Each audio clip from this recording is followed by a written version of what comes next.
You know, in a lot of homes today, you've got three, sometimes even more, generations living together or at least really closely connected.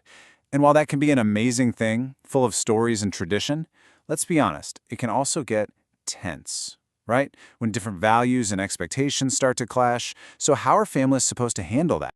Does that question hit home for you? Maybe you feel like you're constantly being pulled in two different directions between the world you live in and the one your parents or grandparents came from. It's a really common feeling, especially with how fast everything is changing, and it's exactly what we're going to dive into. And that brings us right to the heart of it, the modern family challenge. It's that friction point, where the old ways of doing things run right up against new ideas about careers, relationships, and just life. It can make everyone feel like they're stuck. And here's the thing, this isn't about one generation being right and another being wrong, not at all. It's about how quickly society is shifting around us. The world is just changing faster than ever before, and that speed creates these totally natural but really challenging growing pains inside the family. Okay, so what does this friction actually look like in day-to-day life?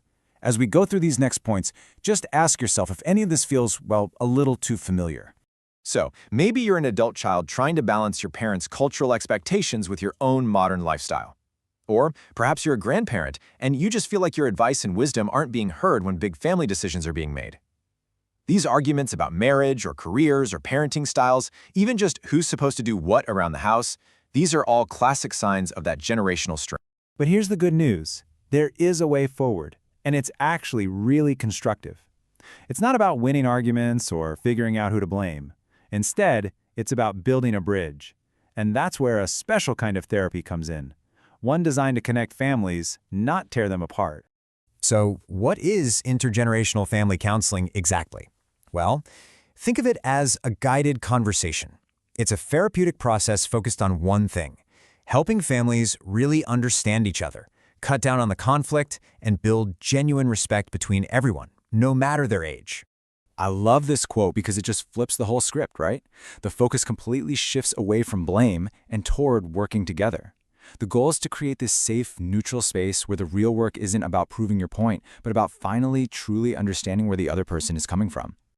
All right, so how does this actually work in practice? It's not just a bunch of talking. The process is pretty structured, and it's all about taking these big, messy family issues and breaking them down so you can actually tackle them. Let's take a peek at how it's done. Check this out. See how every challenge on the left has a specific therapeutic focus on the right. So if there's a total communication breakdown, the focus is on teaching the family respectful ways to talk about those really tough topics. It's a targeted plan, not some one-size-fits-all solution. And, therapists aren't just winging it. To get to those goals, they have a whole toolkit of proven methods to guide families. And this is so important. These methods are culturally sensitive. They recognize that every family's history, traditions, and background are totally unique. And here are some of the go-to tools in that kit. You've got things like mediation, which helps everyone find common ground, and emotion-focused therapy, which is all about making sure everyone's feelings are heard and validated. But I want to zoom in on that first one for a second, because it's a really foundational idea. Family systems therapy is fascinating. It basically says you can't understand one person's behavior in isolation. You have to look at the entire family as one interconnected emotional system. It's like one of those mobiles you hang over a crib. If you touch one part, all the other pieces move too. This approach helps everyone see, oh, when I do this, it affects the whole family. So, after all this work, what's the payoff? What does a healthier, more harmonious family actually look and feel like?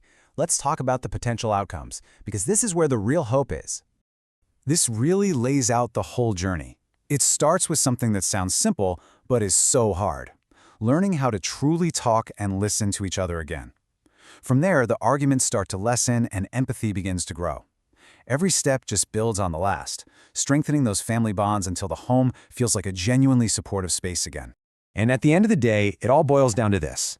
This is the ultimate goal.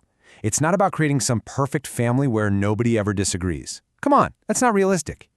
It's about building a resilient one, where every single person, from the youngest kid to the oldest grandparent, feels seen, heard, and deeply respected for who they are. So as we wrap up, I'm just going to leave you with this question. It's not about having all the answers right now. It's just about finding the starting line. What's the one conversation that could start building that bridge in your own family?